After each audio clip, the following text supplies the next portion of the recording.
एक समय पार्वती जी ने पूछा, हे महादेव जी, किस ज्ञान के बल से आपको संसार के लोग शिव शंकर कहकर पूछते हैं? मृगशाला ओढ़े, अंगों में शमशानों की विभूति लगाए, गले में सर्प और मुंडों की माला पहन रहे हो। इनमें तो कोई पवित्र नहीं, फिर आप किस ज्ञान से पवित्र हो? कृपा करके कहिए। श्री महादेव जी बोले, हे प्रिय, सुनो, गीता ज्ञान को हृदय में धारण करने से मैं पवित्र हूँ और उस ज्ञान से मुझे बाहर के कर्म व्यापते नहीं। तब पार्वती ने कहा, हे भगवान, जिस गीता ज्ञान की आप ऐसी स्तुति करते हैं, उसके श्रवण करने से कोई कृतार्थ भी हुआ है?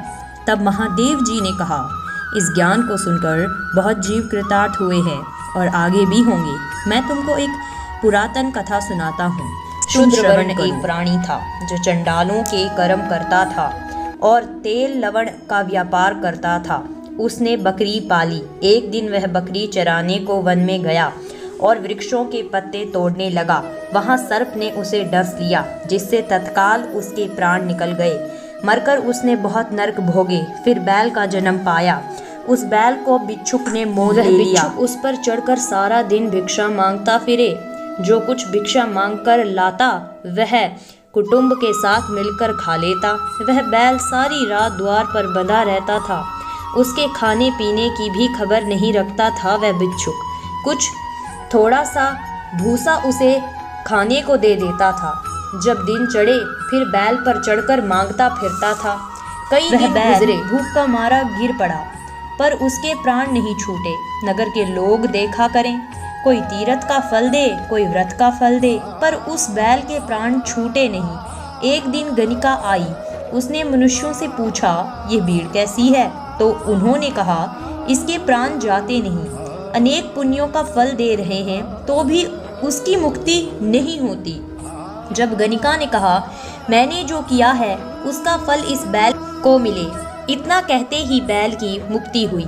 तब बैल ने एक ब्राह्मण के घर में जन्म लिया। पिता ने इसका नाम सुशर्मा रखा। जब बड़ा हुआ तो पिता ने इसको पढ़ाया। तब उसको पिछले जन्म की सुध रही थी। इसने एक दिन मन में विचार किया, जिस गणिका ने मुझे बैल की योनि से छुड़ाया था उसका दर्शन करूं। विप्र चलता चलता गणिका के घर गया और कहा, तू मुझे पहचानती है? गणिका ने कहा, मैं नहीं पहचानती, तू कौन है? मेरी तेरी क्या पहचान है? तू विप्र और मैं वैश्या। तब विप्र ने कहा, मैं वही बैल हूँ जिसको तुमने अपना पुण्य दिया था। तब मैं बैल की योनि से छूटा था। अब मैंने विप्र के घर जन्म लिया है। तू अपना वह पुण्य बता। गणिका ने कहा, मैंने अपने जाने कोई पुण्य नहीं किया, पर मेरे घर एक तोता है, वह कुछ पढ़ता है, मैं उसके वाक्य सुनती हूँ। उस पुण्य का फल मैंने तेरे निमित्त दिया। सवेरे क्या पढ़ता है? तोते ने कहा, मैं पिछले जन्म में विप्र का पुत्र था। पिता ने मुझे गीता के पहले अध्याय का पाठ सिखाया था। एक दिन मैंने गुरुजी से कहा, मुझको तुमने क्या पढ़ाया है? तब गुरुजी ने मुझे शाप दिया कि तू सुआ हो जा। तब मैं सुआ हुआ। एक दिन फंदक मुझे पकड़कर ले गया। एक विप्र ने मुझे मोल लिया। वह विप्र भी अपने पुत्र को गीता का पाठ सिखाता था। तब मैंने भी वह पाठ सीख लिया। विप्र के घर में कोई चोर घुस पड़े। उनको धन प्राप्त न हुआ तो पिंजड़ा उठा ले गए। उन चोरों की यह गणिका मित्र थी। मुझे इसके पास ले आए। सो मैं नित्य गीता जी के पहले अध्याय का पाठ करता हूँ।